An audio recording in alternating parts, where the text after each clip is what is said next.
Amigos, amigas, colegas educadores musicales de todo el continente que hemos sido convocados por el Foro Latinoamericano de Educación Musical para este primer encuentro de educación musical virtual. Un saludo cordial en representación de FLADEM Guatemala, y ahora compartiré con ustedes unas breves reflexiones sobre un tema que es el FLADEM en la vanguardia y retaguardia de la educación musical, pensamientos de una maestra recién graduada en educación musical virtual, el oficio y beneficio de nuestra actividad. La charla está estructurada en 4 partes. 1. El fin del mundo ya ocurrió. Sí, el fin del mundo se consumó. Una vez más, porque no es la primera vez. Continuamente el mundo está llegando a su fin. Con el descubrimiento del fuego terminó una etapa, la de la prehistoria. Con la aparición de la agricultura terminó otra etapa, la del mundo nómada. Con el aprendizaje de muchas cosas terminaron la Edad Antigua, la Edad Media, el Renacimiento, la Edad Moderna. Terminó el mundo líquido o irá a continuar en esta nebulosa que tenemos ahora. Con la invención de la escritura el mundo se transformó y grandes creaciones inventadas por el ser humano, como la esclavitud y luego el feudalismo, concluyeron. ¿Concluyeron? ¿O solo se transformaron en maneras más sutiles? Bueno, el concepto clásico dijo que acabaron, porque se erguía el Renacimiento. Y con eso venían otros conceptos, otras ideas. Apareció la máquina de vapor, surgió la revolución industrial. Años antes habían surgido la imprenta y el mundo de las ideas se difundió. Casi como cuando adecuaron el pianoforte, que desplazó el sonido anterior y la técnica precedente.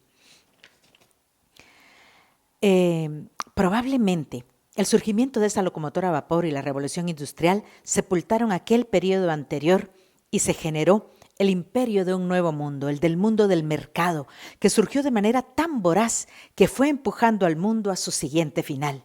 Y quizá aquel temor apocalíptico de que el mundo va a desaparecer sea tan fuerte que no nos permite percatarnos de que en realidad lo que ocurre es que todo va desvaneciéndose poco a poco y siempre desaparece.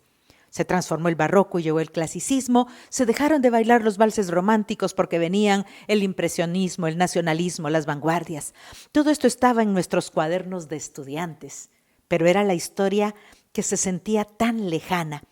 Lo impresionante es que muchos de los que estamos aquí conectados jamás pensamos que viviríamos este mundo que si se fuera estudiado de esa manera que dicen ahora, interseccional, daría muchísimo que hablar. Estamos en un punto de cruce y traslape de momentos y etapas, porque el mundo, antes de llegar a su fin, principia a mezclarse con la etapa. La anterior se confunde con la siguiente, así como hacen el río Solemoes y el río Negro en Manaus, Brasil. Primero se juntan, pero no se mezclan, van caminando uno al lado del otro antes de dar origen al monumental y fastuoso Amazonas.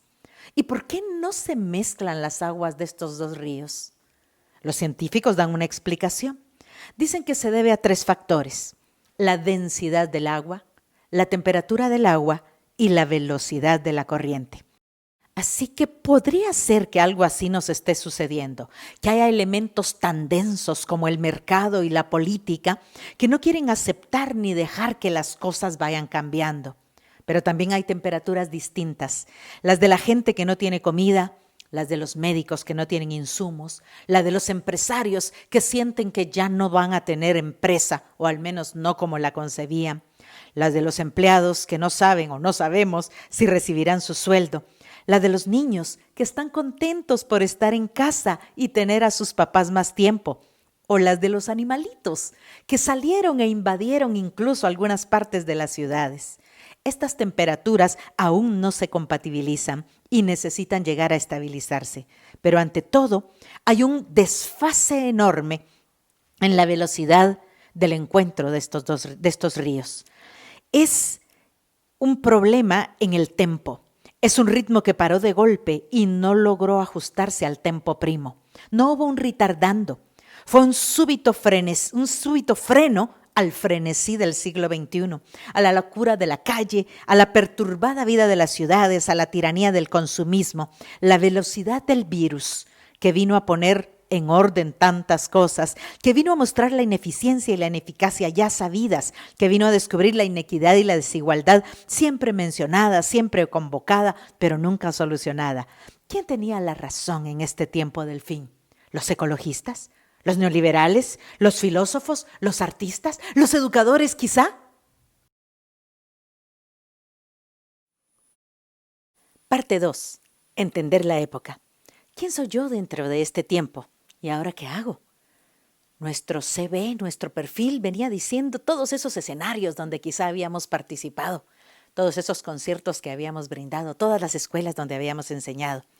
Pero ¿cuál va a ser el aire pospandemia? ¿Dónde vamos a situarnos? ¿Cómo vamos a estar? No lo sabemos, pero estos cambios se han dado siempre. Veamos cómo era el mapa de nuestra América. Veamos algo de los primeros momentos. A ver, ¿cómo era la Gran Colombia y Brasil? México antes de que la frontera de los Estados Unidos lo cruzara.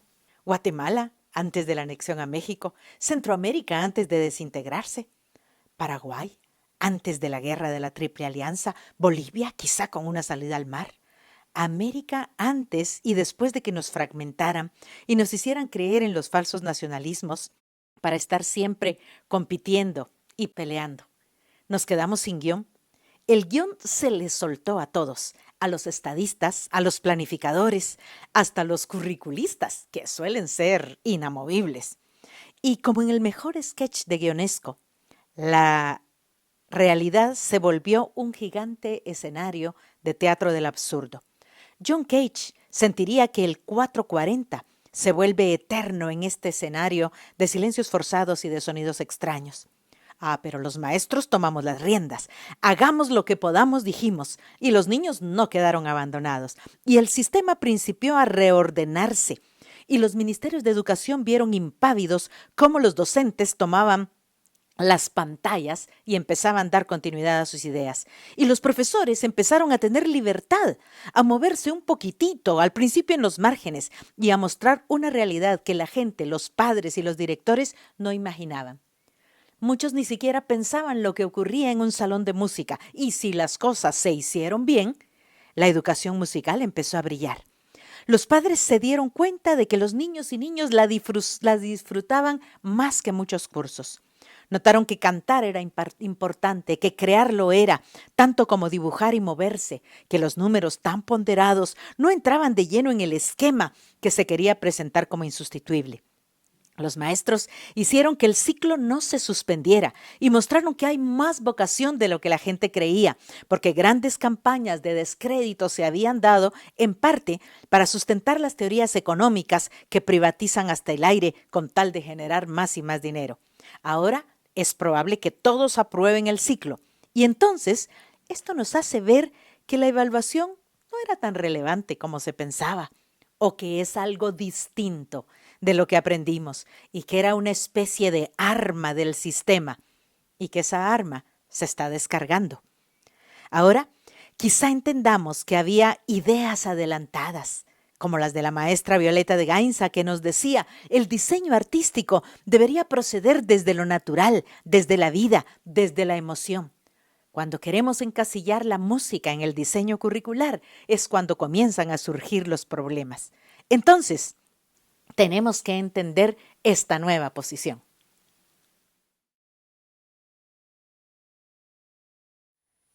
Parte 3. La Tercera Guerra Mundial está ocurriendo. Y por supuesto que sí, está ocurriendo en nuestro interior, pero también en los sistemas políticos, en los sistemas educativos, en las casas quizá, en la forma de entender las cosas. Situaciones encontradas se aglomeran. Cito ahora las palabras de Salomón Azar, presidente del Consejo Latinoamericano de Educación por el Arte, quien nos dice: la pandemia del COVID-19 es una emergencia de salud pública, pero es mucho más. Es una crisis económica, una crisis social y una crisis humana que se está convirtiendo rápidamente en una crisis de derechos humanos. Hay un retroceso contra los derechos humanos en algunos países. La crisis puede proporcionar un pretexto para adoptar medidas represivas con fines no relacionados con la pandemia. América Latina puede dejar alrededor de 14 millones de personas vulnerables al hambre este año. La estimación sugiere que 10 millones más podrían ser empujadas a la pobreza y el hambre en 11 países de la región. Salimos y el virus está allá afuera. Hoy todos tenemos una tribulación. No una clase social, un género, una etnia, no un estrato. Hoy somos todos los afectados. Los poderosos por fin fueron tocados y les dolió. Pero los sistemas fueron conmocionados y allá aparecieron aquellos que, interpelados por la situación, salieron a luchar por continuar defendiendo la vida o quizá entregándola porque no tenían otra posibilidad. ¿Y la música?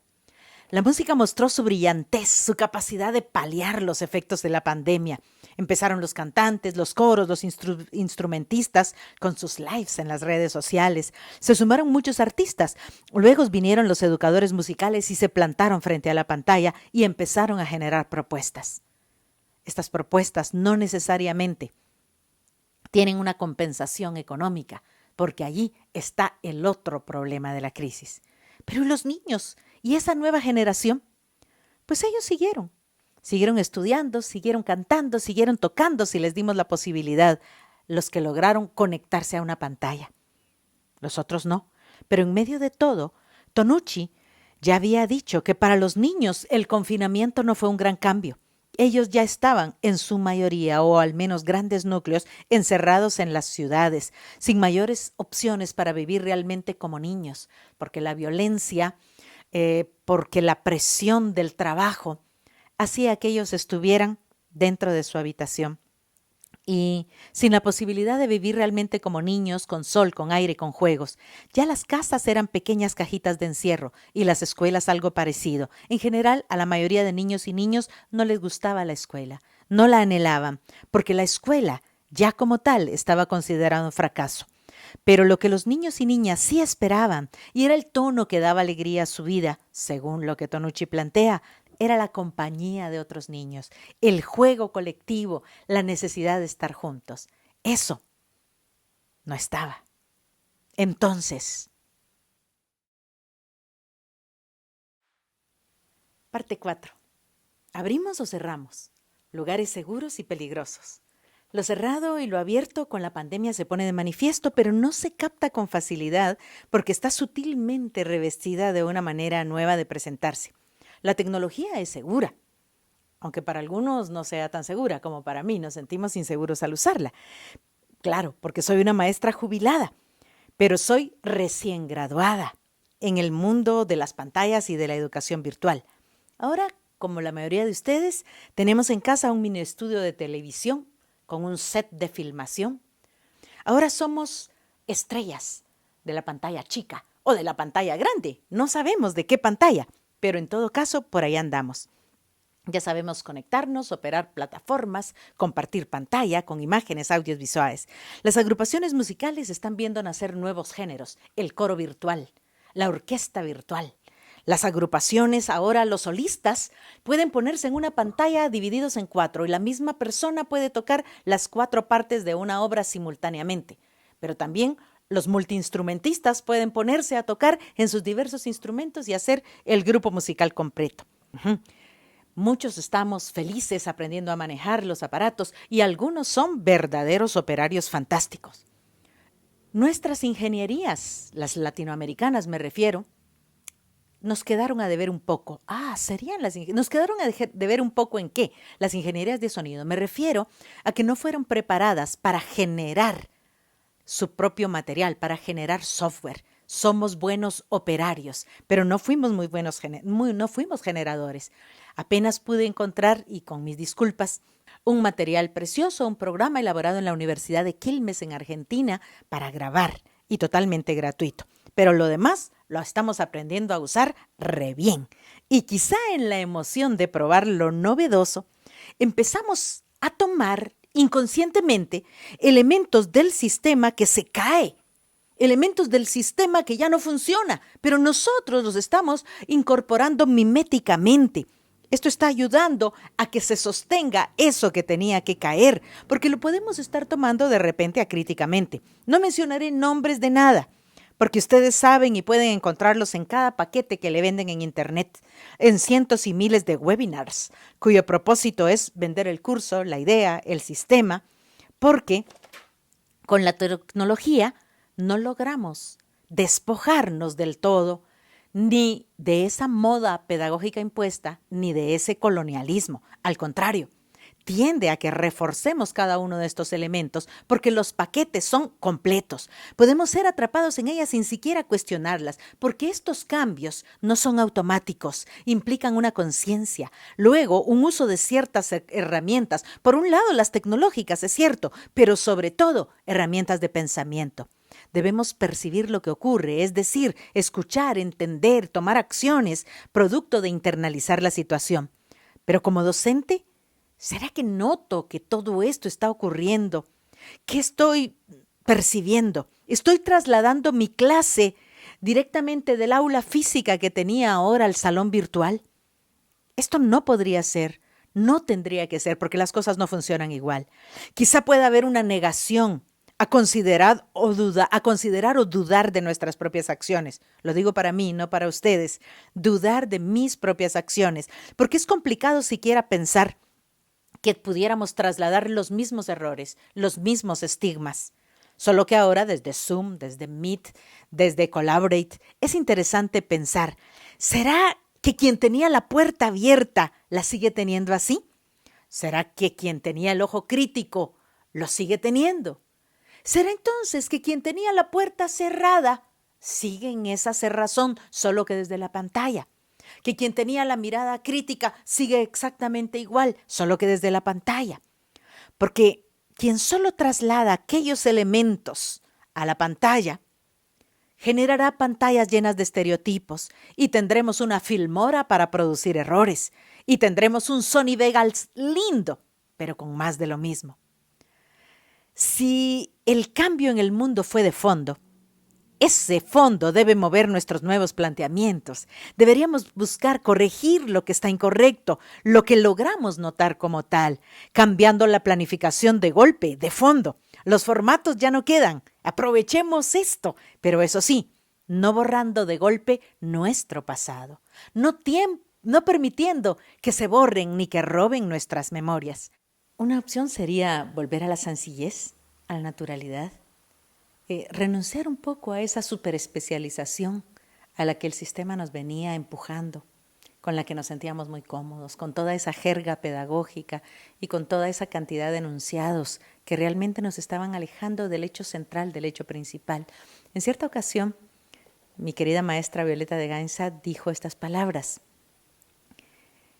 tenemos de todo, tenemos un gran abanico en este momento. Pareciera como que todas las cosas están dadas, pero cuando tenemos esta inmensa gama, lo que tenemos que tener sobre todo es criterio para saber elegir. Ese sería un elemento, un ingrediente fundamental en todo plan de formación de educadores y de educadores musicales, por supuesto. Esa formación del criterio para poder saber caminar por un terreno que no esté contaminado. ¿Que no esté contaminado de qué? Contaminado de los vicios que el sistema nos pudo dejar, de esa gran jerga pedagógica que nos amarraba y que realmente no estaba funcionando desde el hecho educativo que respetaba lo humano, lo auténtico de los niños, de las niñas, de nuestros estudiantes. Los lugares peligrosos son esos que nos meten en ese laberinto y que nosotros asumimos acríticamente. Los lugares seguros serían los lugares que estén un poco limpios o que nosotros vayamos limpiando de esa contaminación. Quiero terminar citando las palabras de Salomón Azar, quien nos dice: se han desajustado los modelos de vida que manteníamos. Pero la crisis también es una oportunidad para buscar lo que nos une. Ningún país se salvará por sí solo, por más medidas de carácter progresista que implemente. La unidad latinoamericana es imprescindible en este momento. Como en todas las crisis, una situación de pandemia es una buena oportunidad para demostrar los mejores principios que podamos tener: justicia, solidaridad, equidad, transparencia y reciprocidad. Por tanto, debemos anticiparnos y empezar a construir colectivamente un contrato social que nos permita crear nuevas realidades y generar mucho mayor bienestar colectivo. Tendremos que desarrollar nuevas capacidades para aprender, desaprender, improvisar y mucha resiliencia para aceptar las pérdidas humanas, ambientales, económicas y de todo tipo que vamos a afrontar. Necesitamos reconciliarnos con la naturaleza, reconstruir con ella y con nosotros mismos en un vínculo de vida y no de deconstrucción. En fin, creo que necesitamos un nuevo canto colectivo. Nosotros somos músicos, somos capaces de generar creativamente ese nuevo canto, pero nosotros somos educadores musicales, es decir, somos los que tenemos la posibilidad de enseñar a los otros a cantar ese nuevo canto. Así que, queridos amigos, los invito, cantemos.